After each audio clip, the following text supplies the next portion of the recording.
We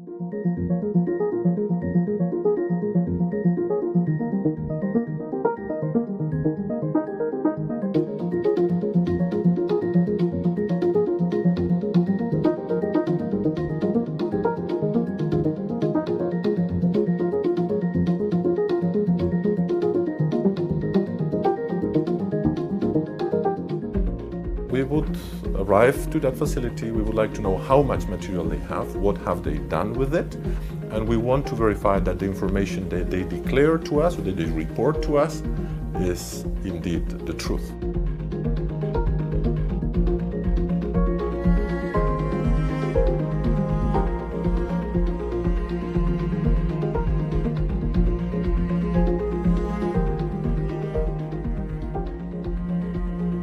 We receive the samples from the inspectors to analyze the particles, the dust that are collected on the swipes. In those dust, you capture all the information about the processes that were ongoing at the facilities.